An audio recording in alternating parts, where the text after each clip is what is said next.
Hello and welcome to Big Dash Knows. Big Dash knows what? New York Giants football. Let's go. Today's video is going to be about free agency, and I'm not going to lie, I'm a little excited. I'm thinking about all the free agents out there, possible signings that the Giants could do. My thought process prior, to this week was, the Giants are not going to be players in free agency. They might pick up a couple of solid players, but I don't think they're going to go out there and just grab some splashy or make some splashy moves and things like that. But then I'm watching Joe Schoen in that interview, and he's talking about they're not going to be shopping for minimal players anymore. It's like he's looking at certain players' price tags, and he's like, yeah, we can afford it, and he's smiling. So I'm thinking about that. I'm thinking about, the cap space going into 2024. And right now, even with Daniel Jones, Saquon Barkley, even with Galladay on the books, you're looking at $134 million next year. And knowing the way that they can play with cap hits, things like that, the Giants are absolute players in this market, in this free agency period. And I'm just thinking about that. And again, I still want Joe Schoen to be conservative. He said it himself. He still wants to build, within the draft. That's the right way to do things, because you ultimately want to keep your cap healthy. You want to be able to be successful and have that cap space for years and years to come. And you need to draft well, because that's what keep your cap hits low. There's nobody cheaper than rookies than players on rookie deals. I should say it that way. But I just want to start it off by talking about our own free agents. But before I do that, please hit that like and subscribe button if you're not already subscribed to the channel. Please do so. It'd be much appreciated. So just talking about our own free agents, guys, that I wouldn't mind coming back to play for the Giants. So I'll say probably after Daniel Jones, after Saquon Barkley, the most pressing, if you want to consider it pressing, is Julian Love. What are we going to do with Julian Love? Is Julian Love coming back? Now, for me, I think Julian Love had a breakout season in regards to Julian Love. Early in the season, halfway through the season, I had him as, right behind Dexter Lawrence as one of the most important defensive players, on this team. Things have changed. Certain plays have, changed my mind a little bit, but I'm not going to sit here and say that Julian Love is not a quality player, especially in this New York Giants system, because he was. Led the team in tackles. For safety that's leading your team in tackles, that's another issue. But again, that's what he did. He was making plays. He had a sack, interceptions, had some pass breakups. He was a solid player this year. The only thing that I'm thinking about when it comes to Julian Love is, what is the price tag on Julian Love? Because if it's under $10 million, that's something to work with. If he thinks he can get, 10, 12, in that range, then I'm thinking that Julian Love probably has played his last game as a New York Giant. But that's not a knock again. That's not a knock on Julian Love. I wouldn't mind having Julian Love back. He was a captain this year. He played like a captain this year as well. But again, it's all about the price, and especially with all the holes that the New York Giants need to fill, and especially now with some of these cap casualties from other teams, you're looking around like you can upgrade a lot of positions with your team. And Julian Love, as good as he played, he is still replaceable, in my opinion. Maybe not in yours, but in my opinion. But I wouldn't mind having him back. Darius Slayton and Richie James. Now, here's the thing with both of these guys. Two different skill sets. Richie James, to me, is a more complete route runner. This season, he seemed like he was more dependable than Darius Slayton. Darius Slayton did get a late start. He didn't start playing until about week 5. A lot of people question the motives behind Darius Slayton not playing in those first couple of weeks, because I think that he would have had a big impact on some of those games, because cornerbacks did not respect our wide receivers, especially because they weren't fast enough. They weren't getting out of their breaks. You figure we had Shepard for a few games. He didn't get injured for a while, so you're like, let's see what happens. We didn't have Wan'Dale Robinson either, so it was a lot of our wide receiver room was pretty much decimated from the beginning. Kenny Galladay never panned out. Kadarius Toney was missing games, healthy scratches, or whether he was injured, things like that. So I'm thinking about Darius Slayton. I'm thinking about Richie James, and then I'm also thinking about some of the other free agents out there, wide receivers that are out there. And how many players how many wide receivers do you think the New York Giants are going to keep? And I'm thinking about, okay, so right now Isaiah Hodgins has got his money, a little bit of money, wasn't much. They probably could have gave him more money, but again, it was a prove-it year for him. They gave him another prove-it year, and probably next year, if he has a similar season or even something better, he's probably going to get a longer-term deal with the Giants. I think about Wan'Dale Robinson coming back off injury, and the best game he had, it was a game he got injured. And possibly win his timetable and when he comes back. Colin Johnson, who was coming along in the preseason, looked like he was going to be a part of the offense, a good part of the offense. Then he goes down with the Achilles. So those are the three guys that are under contract right now. And then I'm thinking about some of the waiver wire pickups. We still have the rights to James Washington. I would love to see how that pans out. He's going to be in minicamp right now. As it stands, he's going to be a part of minicamp, training camp, preseason, things like that. I think James Washington has a real chance of making his team, especially when we're looking at what's missing and Darius Slayton and Richie James. I think maybe only one of those guys come back. Or I should say, I think only one of those guys could possibly make the 53 in 2023 if we do the right things and get the right wide receivers as far as free agency and through the draft. There's only a certain amount of spots. And again, I think that we only keep maybe six, maybe 7 wide receivers going into the year. So you have to think about those numbers when you think about free agency.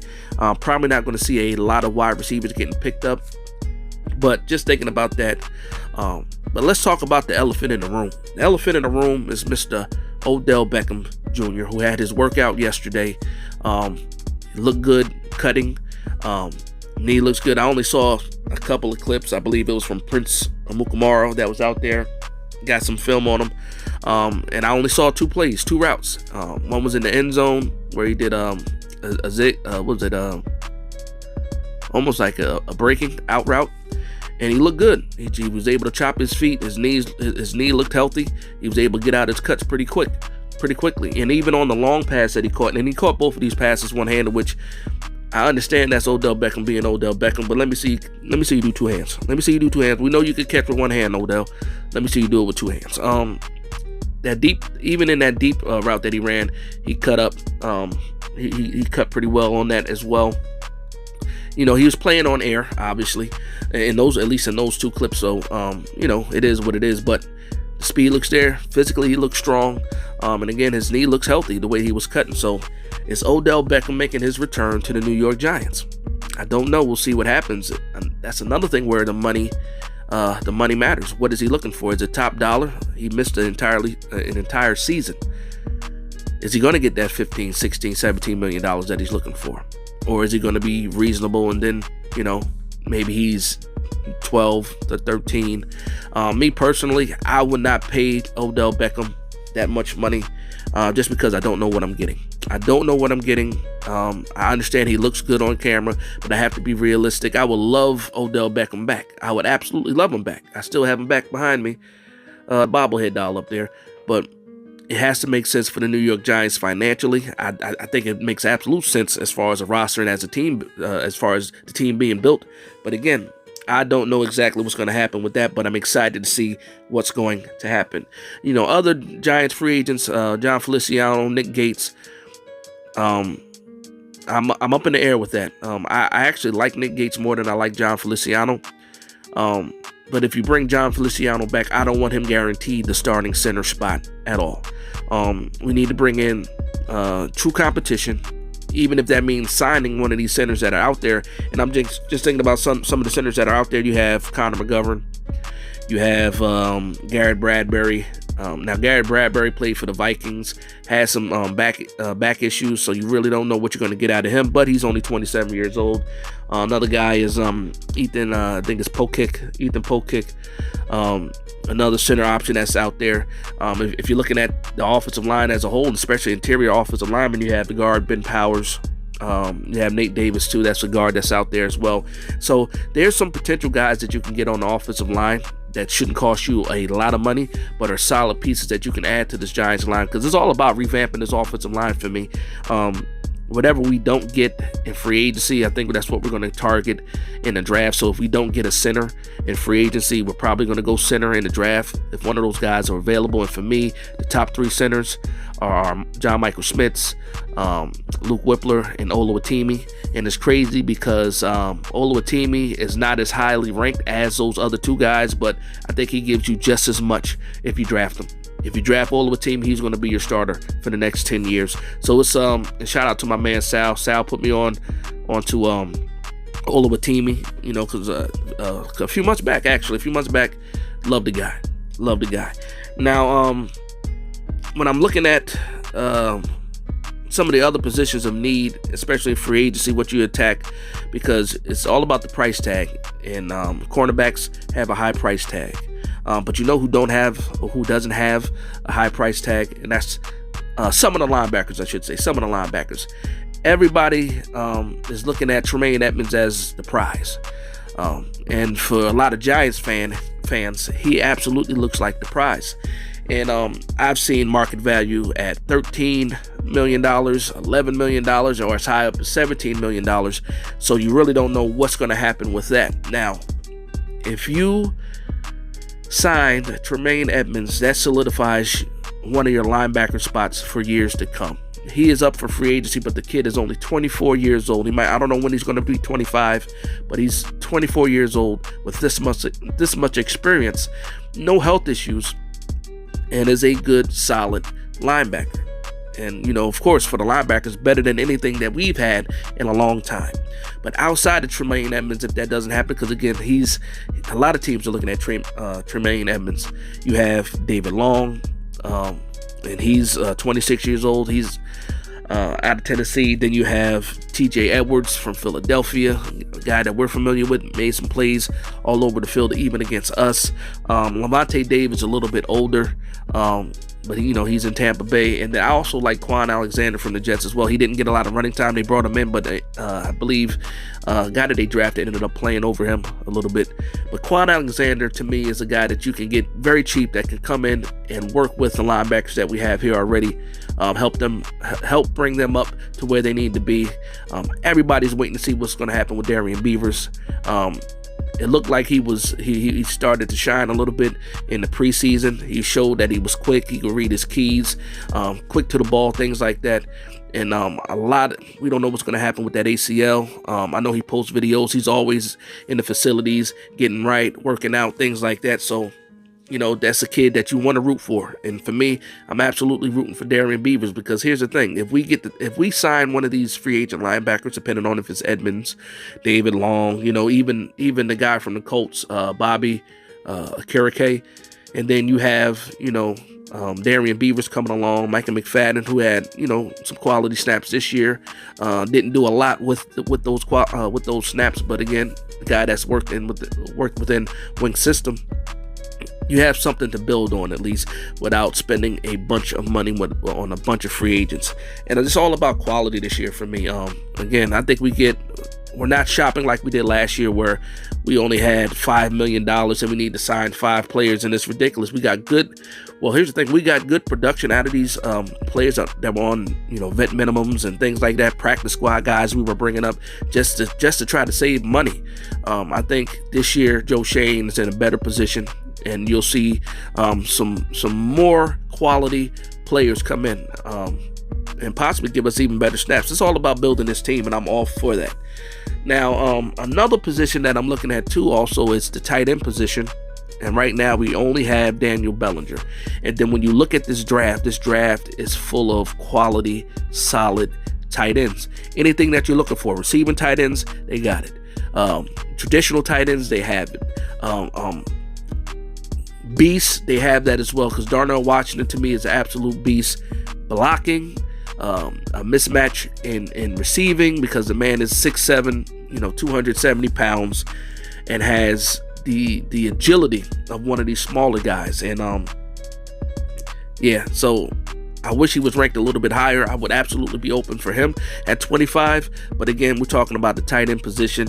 And with Bellinger here, I don't think you draft a tight end that high unless you just absolutely believe that Darnell Washington or one of these other tight ends, Michael Mayer, things like that, is one of those guys that you want to go after and get at 25. Michael Mayer is already projected to be a first-round pick, and in a lot of mock drafts that I've done, I've seen him available at 25.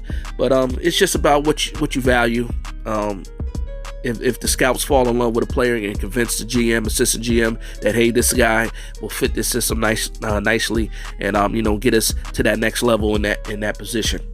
But again, this is just some of those players, and again, I just want to go back and just think about some of the guys I might be missing. Yes, I want to go back to the wide receivers. I only touched on outside wide receivers, Pauls, shortly when I talked about our own free agents, and then I talked about Odell Beckham. Paris Campbell, to me, is very realistic. About a month ago, I did the T. Higgins video, and I mentioned some more realistic wide receiver options. And I think that Paris Campbell, for some reason, his name keeps sticking with me. Paris Campbell is going to be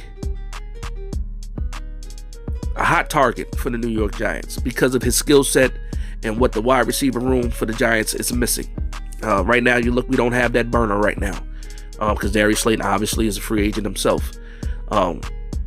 Quality, solid, yards after the catch, again, fast. Paris Campbell is all of that. We didn't get a chance to really see him shine with the Colts, but if you look at his market, there's a lot of interest in Paris Campbell. Even though he didn't have the greatest production with the Colts, you can see that the talent is there. He was a high draft pick, not like a first rounder, but he was a high draft pick. Had a lot of hype coming out. Again, another speed guy, but I think that he would be a nice piece to the New York Giants because he won't cost a lot. First, he won't cost you a lot, but he's also a solid wide receiver 2, wide receiver 3. He's not going to be a wide receiver 1, but the funny thing is, if you put him on the Giants right now, as is, he might be the wide receiver 1. Just goes to show you how far the New York Giants need to get, within this wide receiver and getting the right guys in here, because last year we had wide receiver 4s, 3s, considered our wide receiver 1. So it's a lot of growth that can happen in that wide receiver room, and I think ultimately that'll help the New York Giants as well. So I'm gonna cut this video here because again, it's a lot of excitement. I'm still doing a lot of research on a lot of this the free agency market, so I might do another video maybe after free agency starts to talk about some of the pickups that the Giants did, or some of the pickups that I think are going to be available. Because again, we're seeing cap casualties every day. These teams have to get under the cap in the next 2 days, and they have to make these type of moves. So you're seeing more and more players, quality players, enter into free agency because they're cap casualties. But I want to thank you guys for vibing with me. Please like, comment, and subscribe. Let me know in the comments below some free agents that you guys are looking at, regardless of position. Let me know what you guys think about some of the names that I mentioned here. But yeah, I want to thank you guys for vibing with me. Please like, comment, and subscribe. And from one Giants fan to another, this is Big Dash Knows, Big Blue Nation. Let's go.